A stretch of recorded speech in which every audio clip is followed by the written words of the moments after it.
Hi friends, Assalamu alaikum. It's me here, Ehsan Ali Lunt, and today we have an interesting topic. The topic is what is conjunction? Conjunction छा चइबो आहे a word joins together two word phrases or sentences is called conjunction.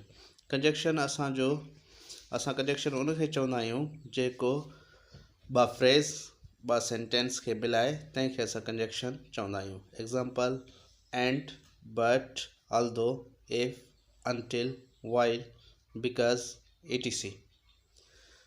इहे जेके आहिनि असांजा conjunction जा example आहिनि. हाणे ॾिसूं असां जेको आहे जुमिले में कंजक्शन खे कीअं इस्तेमालु कंदा आहियूं. Let's suppose we have a sentence I like to read, I like to write. I like to read, I like to write असांजा ॿ सेंटेंस आहिनि. ॿिन्ही खे मिलाइण लाइ असां कंजक्शन यूज़ कंदासीं. कीअं यूज़ कंदासीं? Example I like to read and write. I like to read and write. हिते जेको एंड यूज़ थियो उहो असांजो कंजक्शन जे तौरु इस्तेमालु थियो आहे, जेको ॿिनि लफ़्ज़नि खे मिलाए थो पाण खे. And we have one another example I am thirsty, I don't have water. I am thirsty हिकु जुमिलो आहे. आई डोंट हैव वाटर इहो असांजो ॿियो जुमिलो आहे. इन जुमिले खे कंजक्ट करण जे लाइ असां कंजक्शन इस्तेमालु कंदासीं. मिलाइण लाइ कंजक्शन इस्तेमालु कंदासीं. मिसाल तौरु I am a thirsty but I don't have water. हाणे बट जेको आहे ॿिन्ही जुमिले खे कंजक्ट करे थो, यानी मिलाए थो. हाणे पहिरियों जुमिलो I like to read and write, इहो बि असांजो कंजक्टेड सेंटेंस आहे. नंबर 2 आहे I am thirsty I don't have water. I am thirsty but I don't have water, इहो बि असांजो कंजक्टेड सेंटेंस आहे. हाणे असां जेको आहे पढ़ियो आहे कंजक्शन छा आहे. उनखां पोइ असां पढ़ंदासीं types of conjunctions. How many types are there of conjunctions? There are 3 types of conjunctions. Number 1 coordinating conjunctions, number 2 subordinating conjunctions, number 3 correlative conjunctions. ऐं हाणे असां one by one types of conjunction पढ़ंदासीं. नंबर 1 आहे असांजो coordinating conjunctions. Example for, and, nor, but, or, yet, so. इन सभिनी जो जेको आहे असां पहिरियों लेटर वठूं त असांजो थींदो fan boys. F for, A for and, N for nor, B for boy but, O for or, Y for yet, S for so. Fan boys असां यादि करूं त असांखे कोऑर्डिनेटिंग जा सॼा ई एग्ज़ाम्पल असांखे यादि थी वेंदा. Number 1 he was late for school. He was late for school. हिते असां जेको लेट यूज़ कयो आहे उहो फॉर इस्तेमालु कयो आहे, उहो असांजो छा थींदो? कंजक्टेड थींदो. उनखां पोइ आहे असांजो नंबर 2 हर फेवरेट कलर्स वर रेड एंड ग्रीन. उनजा पसंदीदा कलर ॻाढ़ा ऐं सावा आहिनि. Number 3 she does not like coffee नार does she like T.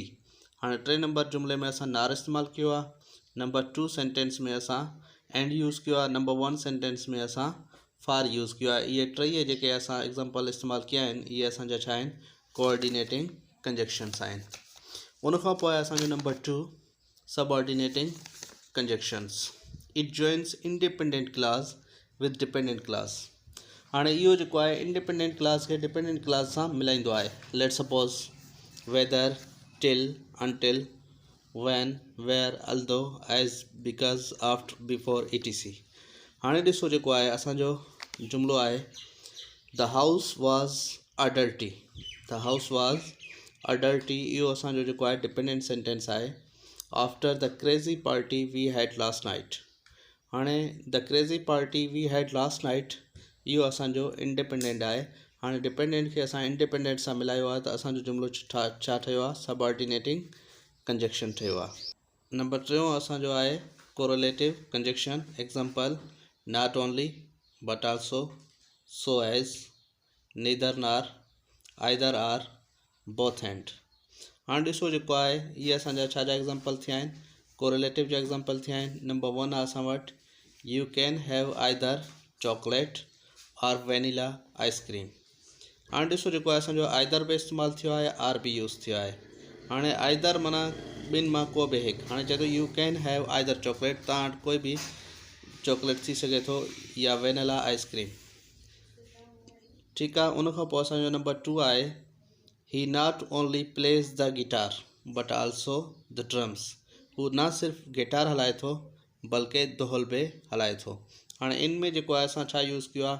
Not only and but also. ये ॿई असांजा कोरिलेटिव खे डिस्क्राइब करनि था। इहो असांजो अॼु जो topic conjunction and it's types. How many types of there of conjunction? There are 3 types of conjunction. Which were they? Coordinating conjunction, subordinating conjunction and correlative conjunctions. दोस्तों उम्मीद है तव्हांखे समझ में आयो हूंदो। इंशाल्लाह see you another video with another topic. Thank you very much.